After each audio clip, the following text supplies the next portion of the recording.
اہمیت ہے۔ ایک حدیث شریف میں آتا ہے کہ نبی کریم صلی اللہ علیہ وسلم نے فرمایا، جس کا مفہوم یہ ہے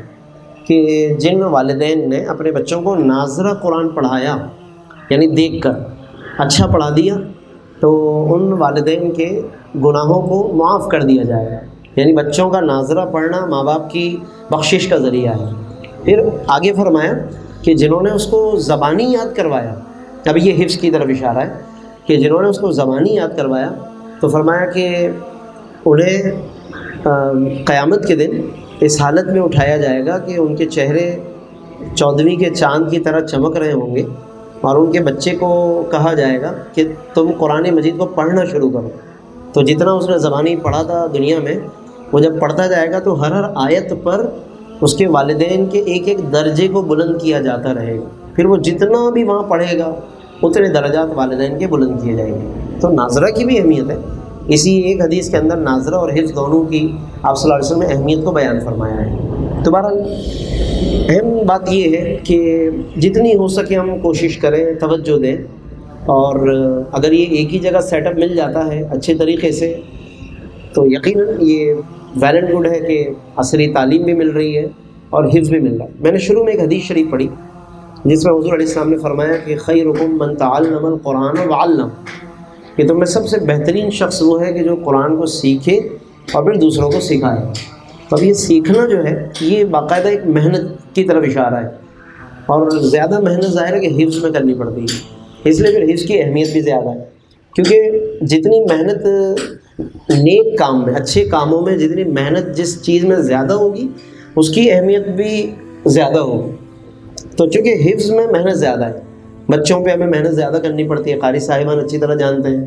وہ پیرنٹس اچھی طرح جانتے ہیں کہ جن کے بچے حفظ کر رہے ہیں کہ اس میں محنت ان کو زیادہ کرنی پڑتی ہے، زیادہ توجہ دینی پڑتی ہے، بار بار کہنا پڑتا ہے، بار بار بٹھانا پڑتا ہے بچوں کو۔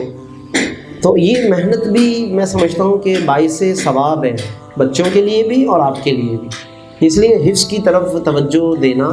اور اس پہ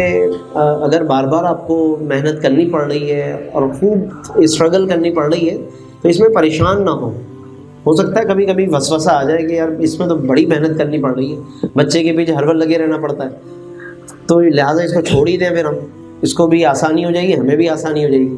جیسے گھروں میں ماں باپ بچوں کو موبائل دے دیتے ہیں کہ بھائی اب یہ بھی سکون سے بیٹھا رہے گا، ہم بھی سکون سے اپنا کام کریں گے، لوگ اس طریقے سے درمیانہ راستہ نکالتے ہیں۔ تو اسی طرح حفظ کے حوالے سے بھی بعض اوقات ذہن میں یہ بات آتی ہے کہ کیا ضرورت ہے اتنی محنت کرنے کی، کون سا کوئی فرض ہے ہم پہ حفظ کروانا بچوں کو، کیوں خاموں کا اتنی محنت کریں اس کے پیچھے، آسانی کا راستہ اختیار کر لیں۔ میں اس پر یہ کہوں گا کہ جس چیز میں اچھے کاموں میں جب محنت جس میں زیادہ کرنی پڑے تو اس کا ثواب اور اس کا اجر بھی انشاءاللہ بڑھ جائے گا، اور جیسا کہ ابھی آپ نے حدیث شریف میں بھی سنا کہ نبی کریم صلی اللہ علیہ وسلم نے اس کی طرف توجہ دلائی ہے۔ اچھا، پھر ایک اور اچھی بات یہ ہے کہ حفظ کرنا جو ہے ہمارے نبی کریم صلی اللہ علیہ وسلم کی سنت بھی ہے، یعنی حضور علیہ السلام سب سے پہلے حافظ قرآن ہے، قرآن کے سب سے پہلے حافظ خود اللہ کے نبی ہے، ٹھیک ہے، اور پھر آپ صلی اللہ علیہ وسلم کے ساتھ ساتھ جو سیکنڈ نمبر پر جو حافظ ہے وہ جبریل امین ہے۔ اسی لیے حدیث میں آتا ہے کہ آپ صلی اللہ علیہ وسلم جبریل امین کے ساتھ قرآن کا دور کرتے تھے باقاعدہ۔ یہ جو بچے آج دور کرتے ہیں، ابھی جیسے رمضان شریف کا مہینہ بھی اب قریب ہے، انشاءاللہ پھر ایک ماحول بنتا ہے تراویح کا، اور آپ کو جب یہاں سے بھی قاری صاحبان اپنے بچوں کو یعنی طلبہ کو سجیسٹ کریں گے، ایڈوائز کریں گے کہ بیٹا کس طرح سے رمضان گزارنا ہے، کیسے دور کرنا ہے، تو یہ دور کرنے کی جو ایک عادت ہوتی ہے۔ اچھا، جن بچوں کو گھر میں پورا ماحول ملا ہوتا ہے، یعنی کہ گھر میں کوئی اور بھی حافظ ہے تو ان کے ساتھ وہ سناتے ہیں، جن گھر میں کوئی اور حافظ نہیں وہ ماں باپ کو سناتے ہیں یا بہن بھائی کو۔ یہ دور کرنا بھی سنت ہے حضور علیہ السلام کی، ایک تو حفظ ہونا سنت ہے، پھر دور کرنا بھی سنت ہے۔ نبی کریم صلی اللہ علیہ وسلم رمضان کے مہینے میں جبریل امین کے ساتھ دور کرتے تھے، یعنی جبریل امین حضور کو قرآن سناتے تھے اور حضور علیہ السلام جبریل امین کو قرآن سناتے تھے۔ یہ یعنی کتنا خوبصورت ایک ماحول بنتا ہے جب گھروں میں اس پر عمل ہوتا ہے۔ دیکھیں، حضور کی زندگی اور سیرت کے اس پہلو پر عمل سوائے حفظ کے ممکن ہی نہیں، ٹھیک ہے نا، یعنی سیرت کے کئی گوشے ہیں، ہم اس میں سے کچھ چیزیں ایسی ملتی ہیں کہ اس پر عمل تبھی ہو سکتا ہے جب ہم اس سے گزریں اور ہم اس عمل کو اختیار کریں۔ تو ہمارے بچے ماشاءاللہ حفظ کر کے گویا کہ حضور علیہ السلام کی سیرت کے اس پہلو پر بھی عمل کو گھر میں تازہ کر دیتے ہیں، اور ہمیں بھی گویا کہ اس میں شامل کر لیتے ہیں ہمارے بچے۔ تو اس لیے ضرور اس حوالے سے ہمیں توجہ دینی چاہیے، اور بچوں پر اس معاملے میں پوری توجہ بھی رکھیں، محنت بھی کریں، اور اس میں پھر جتنے افراد اس میں انوالو ہیں وہ سب میں سمجھتا ہوں کہ قابل مبارکباد ہے۔ تو بہرحال مبارکباد پیش کرتا ہوں میں ان پیرنٹس کو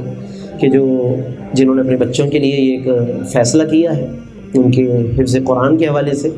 اور پھر ظاہر ہے کہ جب ایک خوشی کا کیا سما ہوتا ہے کہ جب وہ ماں باپ کو کے سامنے وہ بالکل ایک مکمل حافظ بن کر وہ بچے سامنے آتے ہیں، کتنی خوشی کی بات ہوتی ہے۔ تو انشاءاللہ یہ خوشی دنیا میں تو ہم محسوس کرتے ہی ہیں، آخرت میں تو اس سے بھی زیادہ خوشی ہوگی، کیونکہ وہ بچے